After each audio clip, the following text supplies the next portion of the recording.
Na última semana, o ex-presidente da Assembleia Legislativa, o ex-deputado José Riva e o ex-governador de Mato Grosso, Silval Barbosa, prestaram depoimento à Comissão Parlamentar de Inquérito, a CPI, que investiga as obras da Copa do Mundo de 2014 em Cuiabá e Várzea Grande. Para falar sobre esses depoimentos e saber o que deve ser feito a partir de agora pela CPI, eu converso agora ao vivo aqui no Jornal da Manhã com o presidente da Comissão Parlamentar de Inquérito, o deputado estadual pelo PSB, Oscar Bezerra. Bom dia, obrigado pela sua presença aqui no Jornal da Manhã. Bom dia, Antônio. Bom dia a todos. Começando aí pelo depoimento do ex-presidente da Assembleia, José Riva, o que ele trouxe de novo para ajudar nessas investigações da CPI sobre as obras da Copa?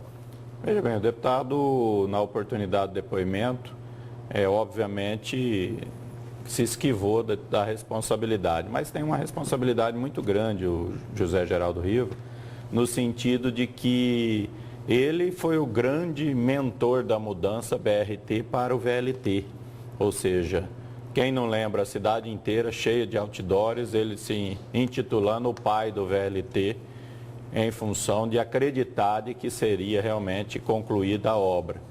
E como a criança saiu feia, agora está querendo mudar a paternidade. Mas, enfim, o Zé Dirceu, na oportunidade do Mensalão, foi o grande lobista do Mensalão e pagou o preço por isso. E aqui, neste caso, é o José Geraldo Riva. O grande lobista do VLT é ele.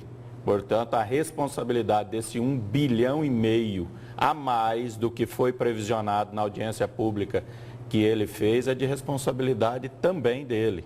Obviamente, o gestor era o Silval Barbosa e ele sozinho não conseguiria fazer as mudanças. Então, teve a chancela, obviamente, da gestão. Qual que foi a responsabilidade de Silval Barbosa, o outro depoente também, na semana passada, na CPI das obras da Copa? O que ele trouxe de novo e como que o nome dele será citado aí no relatório da CPI? Esse, em função de estar preso, o advogado peticionou na hora o direito dele não assinar o termo de dizer a verdade, para não ser usado, obviamente, contra ele. E foi deliberado com o Colégio dos Deputados ali na hora e ficou aprovado a liberação para ele ir falar espontaneamente, colaborando apenas com a CPI. Mas em vários momentos faltou com a verdade, se omitiu de dar esclarecimentos, uma vez que é simples dizer de que não sabia de determinado assunto.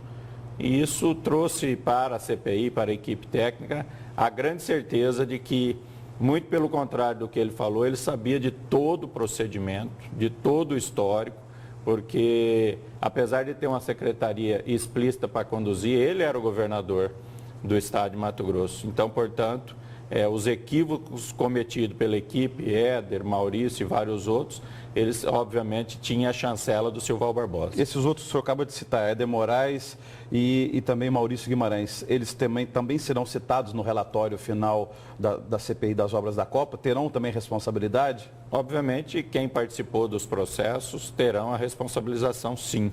Então, ao final desse relatório, que deve se acontecer aí até dia 20 de junho agora, nós devemos apresentar ao plenário para votação e, consequentemente, até final do mês ao Ministério Público Estadual e Federal. Outro depoimento também que chamou atenção na semana passada foi de Marco Aurélio Souza Martins, responsável à época do início das obras da Copa e do VLT, da empresa Ferconsult. É o Máximos, né?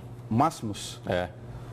Então, o que ele contribuiu para a CPI em termos de esclarecimento das obras da Copa?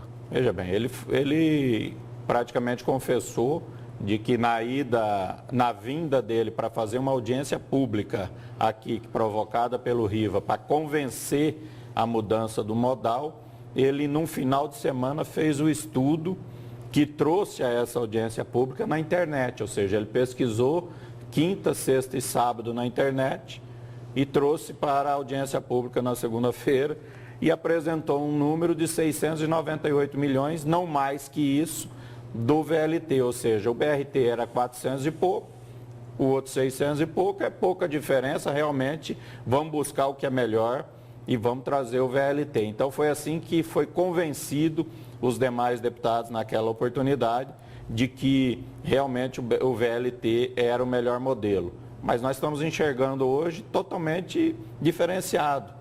licitou já naquela época em 1.470 bilhões e agora, se for dado que a empresa quer para continuar, nós vamos para 2 bilhões e 200 milhões. Ou seja, 1,5 bilhão a mais do que foi vendido naquela audiência pública à sociedade de Mato Grosso e aos deputados que acabaram aprovando junto a mudança do BRT para o VLT. E diga-se de passagem, essa mudança que foi fraudada dentro do Ministério das Cidades, tinha um documento onde era viável o BRT para a capital. E eles foram lá usar o mesmo número desse documento, dizendo que era viável o VLT para a capital. Inclusive, funcionários do Ministério estão sendo processados pela Justiça Federal. Agora, o que a população quer saber, na opinião da CPI das obras da Copa, vamos pegar o caso do VLT, qual que é o indicativo aí? O governo Pedro Tax deve concluir essa obra, não deve concluir? Se deve concluir através de dinheiro público, parceria público-privada? Qual que é o entendimento nesse momento da CPI?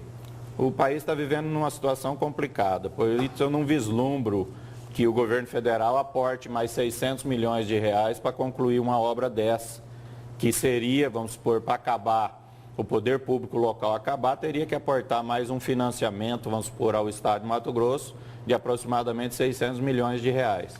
Não é o caso em função da situação do país. Então, o caminho é uma PPP, parceria público-privada, onde existe know-how no mundo aí de várias empresas que fazem a operação desse sistema. Portanto, vamos ter que aguardar agora a conclusão da CPI e aí esse entendimento que a Justiça determinou ao governo do Estado e à empresa que se defina nos próximos dias também o que vai ser feito, porque a sociedade não pode esperar mais. Muito obrigado pela presença, até uma próxima. Eu agradeço.